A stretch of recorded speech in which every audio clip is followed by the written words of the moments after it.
The Raptors pull out a much-needed win over Cooper Flag and the Dallas Mavericks. RJ Barrett had an awesome game.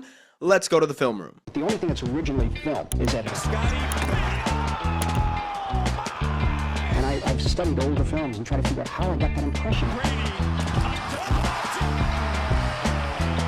I was getting meetings right in the cutting room. The unique thing about film is an art form exactly. is the editing. Folks, if you'll remember, in the month of November, the Toronto Raptors had the best half-court offense in the NBA. Now, was all of that true? Was that exactly what this Raptors team would end up being? No, the Raptors have struggled immensely in the half-court since. But one thing that was true in November, the reason the Raptors half-court offense was awesome, aside from Brandon Ingram hitting a lot of great shots, was RJ Barrett. The Raptors are 8.7 points per 100 possessions better in the half court when RJ Barrett is on the floor. That is number one on the team. No one else impacts the Raptors half court offense as positively as RJ Barrett does. And the more he looks like himself, like he did tonight, the better the Raptors offense will be. Simply put. Let's break down RJ's game against the Mavericks. So one of the elite things about RJ Barrett is his cutting in the half court, and that's natural, right? Like that's something that he's innately good at, recognizing, making himself wide open in areas that are easy for the passer to find. And so, boom, Jakob Poeltl in this above the break situation, they run a dribble handoff, or a pick and roll, and RJ Barrett, who had timed his cut once, times it again, goes backdoor, and finishes with the dunk. This time, Jakob Poeltl with that backdoor cut. Emmanuel quickly finds him, but then just constant movement, right? Jacoby is now stuck in the dunker spot area. RJ does a great job of recognizing the defense fell asleep, cut, finish at the basket. And of course, cutting off of Jakob Poeltl, we'll get to his connection with Poeltl in a little bit, but he does a great job of working off of Jakob, and he just finds Klay Thompson sleeping, cuts to the basket for the finish. But RJ's true utility in the half court comes in these situations, whether it's dribble handoff or pick and roll situations with Jakob Poeltl. So here, 77 shallow, as Samson likes to call it. And the reason they do that is because Emmanuel quickly is going to exit this screen right here, pop out, kind of flare out to that three-point line.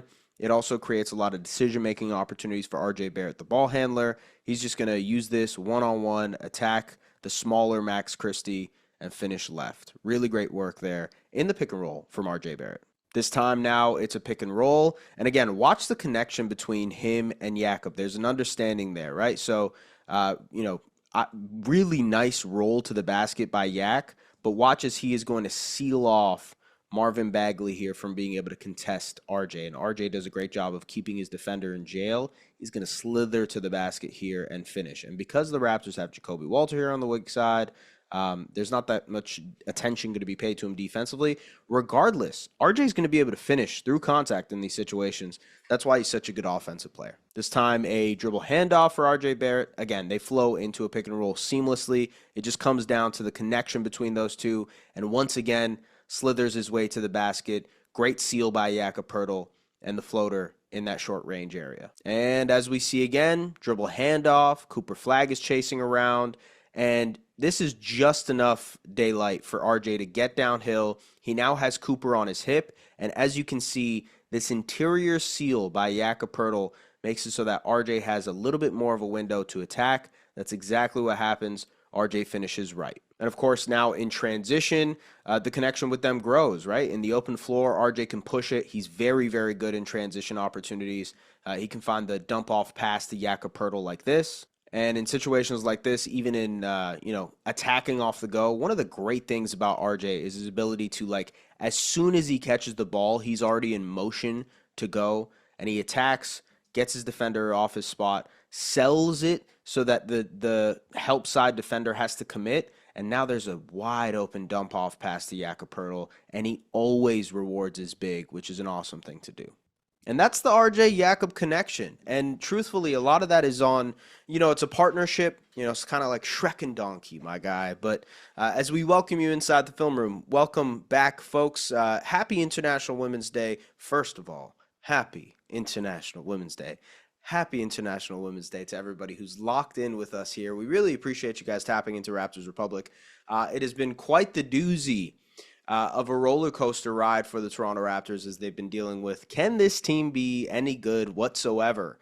And basically, they got a much needed win against the Dallas Mavericks. A big part of that win was my guy, RJ Barrett, who for some reason there are people who think we on Raptors Republic do not like RJ. We're like staunch RJ Barrett believers.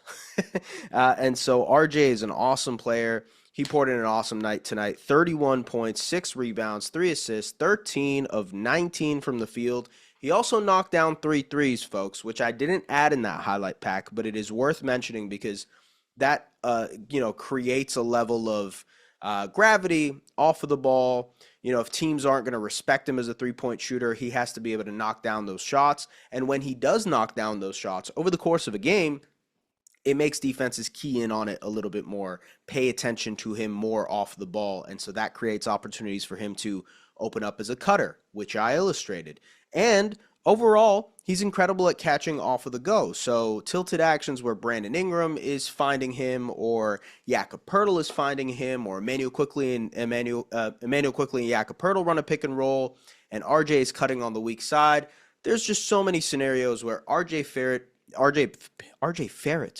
Barrett fits into exactly what the Raptors need. He is so important to the Raptors half-court offense because he is a facilitator of sorts to everything the Raptors want to achieve on that end. There is no question. I'm not surprised at all that half-court offense number is like that, because when he's at his best, the Raptors are at their best in the half-court. The reason for that is, truthfully, it's rim pressure. His gravity rolling and driving to the basket creates a conundrum for defenses. It creates a problem because most guys aren't as strong as RJ Barrett. There are certainly guys who are.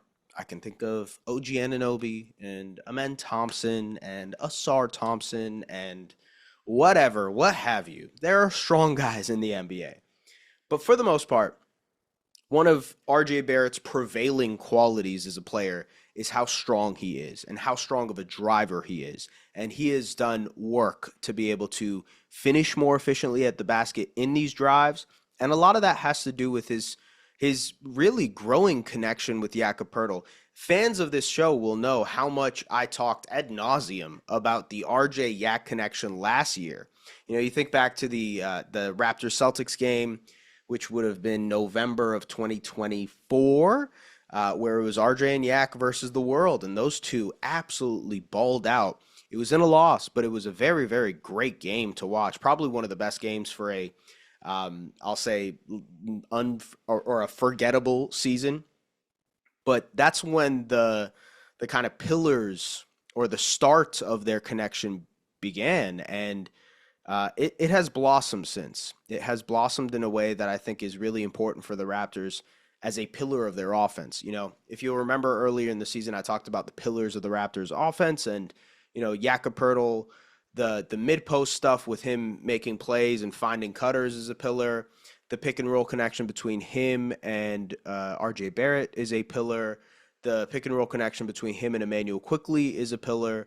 The mid-post stuff with both Scotty Barnes and Brandon Ingram to hunt mismatches is absolutely a pillar. But when you kind of take one of those dominoes away, some of that stuff starts to collapse. And with RJ Barrett dealing with his knee issue to start in December, he missed a bunch of games. And then after the knee issue, having an ankle issue in January, that forced him to miss a few games as well. That really derailed his season. And when he came back, he just didn't look the same. Like, it took him like 10, I would say probably the entire month of February to really get back into the full swing. And over the last 4 games, he's been balling, Of course, tonight was awesome, but against the Timberwolves, he had 25 points as well on 14 shots. against the Knicks. He had 20 points on 13 shots. He had a big fourth quarter in that game as well. Against the Wizards, he had 21 points on 15 shots. So the efficiency is coming along in a major way, and he's kind of getting back to what he was beforehand. This is the RJ Barrett that absolutely belongs on this Raptors team. This is the RJ Barrett that is a future cornerstone, in my opinion, of this Raptors team. That being said, one of the things that I think most people will be looking towards in the future for this Raptors group is, all right, cool. You did this against the Mavericks. Mavericks are not a good team. The Raptors are now 19-5 against, the Raptors are now 19-5 against teams below 500, and the Mavericks are a team that is below 500. They're not that good. Cooper Flagg is a very talented and intriguing player. He might end up winning Rookie of the Year. He also doesn't really have anybody to play with. All respect to Najee Marshall, who I'm a really big fan of. I like Daniel Gafford. I do like Ryan Nembhard, although he didn't really play much in this game ultimately. But yeah, tough, bro. The Mavericks are just not that good of a roster. But there will be teams like this that the Raptors are facing for the rest of the year. Teams that are going to want to lose. Also, they have 8 games against teams below 500 for the rest of the way. So those are teams where they likely end up winning in those scenarios. 8 banked wins. They also have 6 games against top 10 teams in the NBA, which is like 6 banked losses for this Raptors team as we currently know them. This was a comfortable win. For the most part, the Raptors were in control almost throughout. Emmanuel Quickley had a really good game too. It doesn't show up in the box score. He had 10 points and 8 assists on 14 shots. Doesn't really look like a game that stands out to you as a great IQ game. But overall, I find his ability to find his shots and work within the seam of the Raptors offense to be much, much more what I imagined his role to be. And over the last 2 months, he's been playing some really good basketball. So to shout out to IQ for that. And I mean, Jakob is back, folks. He looks exactly like how he looked last year. So it seems for the most part that back is holding up right now, which is a really great sign for the Raptors moving forward. It's just, how do you squeeze more juice out of this team in the half court? How do you get this team to be better offensively than it is? Because, you, me, and every single Raptors fan has been beating their head against the wall over the last month saying, this team is what it is. At what point do we just say, well, let's just, shout out to 2K, just sim to the end of the season. Let's just see what this team does in the playoffs. These last 6 weeks don't even matter. But to some extent, you have to work through it, and that's actually the process of trying to figure out how to work through and find different things. And I don't want to say the Raptors discovered something with this RJ Barrett, Jakob Poeltl thing, but it is a good sign that RJ is playing better basketball. He looks more like himself. Jakob Poeltl is playing better basketball. He looks more like himself. Those two things are very important to the Raptors finding their eventual next level. That is almost the most important thing. Folks, I also should say this segment is a presentation of Lotto Max. We're calling all Raptors fans Lotto Max, and the Raptors have officially launched their Max Contract Fan Contest, where one winner will be given the chance to call the shots and personalize their own prize pack worth $50,000 Canadian. What prizes can you choose from? How about the 2026-2027 season tickets or courtside tickets to 5 games next season, or a chance to attend all home playoff games this year? That's pretty sweet. Visit the Raptors app to learn more and enter today. And don't forget to opt into OLG emails to hear about future chances to win. No purchases necessary. 18 plus Ontario only. Ends March 29th, 2026. Grand prize winner to select one prize from each of Tier 1, Tier 2, and Tier 3. Visit the Toronto Raptors app for full contest rules, prize details, and how to enter. Speaking of entering, Gradey Dicl entered into this game for the first time. He did play against the Minnesota Timberwolves. It's kind of like late in the game was over, garbage time basically. He played in the first quarter in this one, and boy did he give the Raptors a boost. He finished with 10 points in 13 minutes. He had 2 rebounds. He had 2 assists. He picked up 3 quick fouls in this game, which I thought were honestly very unfair fouls. Like one of them, he tripped over something. The other one, he kind of got his hand caught in the cookie jar. And it was just like, damn, you know, he's like, this is going to be tough. They're going to yank him because he got 3 fouls. But shout out to Darko Rajakovic. He kept him in the game. And Gradey put up a good performance. Now, I think so much of what the Raptors, to my point earlier about like finding more options in the half court, the Raptors need to play Gradey Dicl. And I've been a guy who believes that for a while now. But given the talent on the roster, and given how their bench went into a bit of a slump over the last 3 or 4 weeks, their bench played much better tonight. Jacoby Walter had 11 points. Mamu ended up with 13 points. Jamal Shed had 4 assists. And of course, like I mentioned, Gradey Dicl ended up with 10.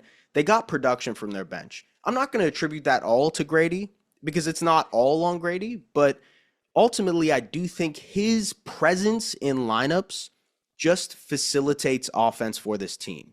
Teams still respect him as a shooter despite the fact that he's shooting 30% from 3.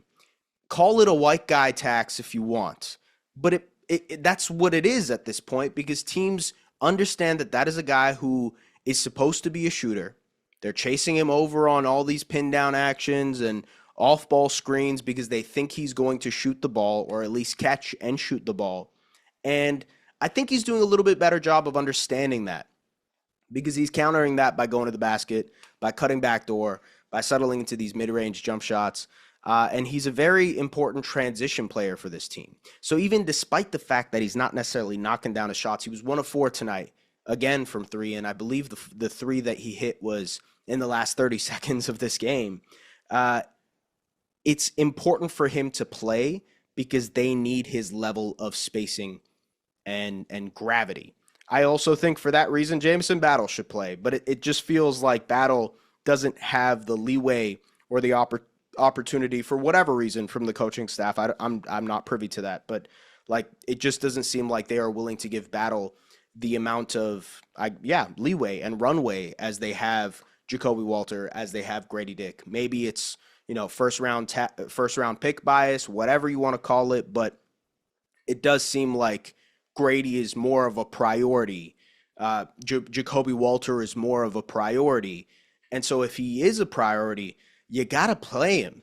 And I believe I saw Samson tweet about this, but I believe Darko Rajakovic post-game said that like most players in Gradey Dicl's archetype, play 4 years in college. Yeah, okay, some do. Yes, that's probably true. The shooter, catch and shoot guy usually ends up playing like 4 years. I believe Corey Kispert was like a 3-year guy. That's like the first guy I can think of. I'm sure you guys in the comments can mention more, but like I understand what he's saying. You still got to hit your shots, You still got to prove that you can shoot consistently at this level. He hasn't shown that he can consistently do it. There have been stretches, there have months, whatever. We're not going to go into the Gradey Dicl conundrum once again. I want to talk about the good game that he had, and hopefully this is a sign of things to come. So just speaking of gravity, so there's this flare screen happening with Mamu in that mid-post area. This was actually an action created by Scotty Barnes. And so Clay is going to fight over the screen naturally, understanding that Mamu is going one-on-one and that Clay is fighting over. Gradey is just going to cut backdoor here and create a lot of space for himself. And then boom, cuts backdoor, finds himself in that mid-range area, settles into a jumper. I honestly do think it's worth mentioning that Gradey is one of their best transition finishers. He constantly fills his lane, and because he is going to be a threat to be a three-point shooter, you see Caleb Martin here is pointing out Gradey Dicl in the first place, like, hey, go and chase this guy. That's just something that they're going to have to deal with. And so BI immediately sees that. Gradey could have cut to the corner here, but instead he cuts to the basket. Good finish, good lay. And yeah, man, he also drew a bunch of fouls in this game. Well, how many free throws did he take? He only took 2 free throws. It felt like he had more fouls. Anyways, it was a good game from Gradey Dicl, folks. It was also a good game from the Toronto Raptors to pick up a win. It was an all-around effort. I really think the RJ and Yak stuff was the highlight to me of what we saw. And Gradey being able to get opportunity again was a major point that I wanted to mention. Now moving forward, it's going to be a very interesting time as some of these other Eastern Conference teams are also climbing up the standings between the Magic and the Heat and the Hawks and whatnot. They now go on to play the Houston Rockets, who, by the way, are getting demolished by the San Antonio Spurs right now as we record this thing. Folks, that's all I got for you guys. I appreciate you, as always, for tapping into Raptors Republic. By the way, for the people who are at home watching this on YouTube, shout out to my good friend Emily, who hooked me up with this. Look at this thing. Look at this thing. Look at this thing. Hold on. Look at this. I'm completely butchering this.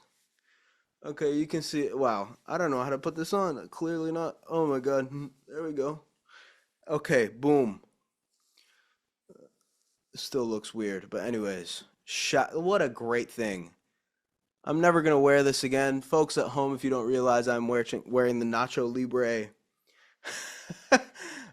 mask that the Raptors got in their WWE night. I believe it was against the Timberwolves.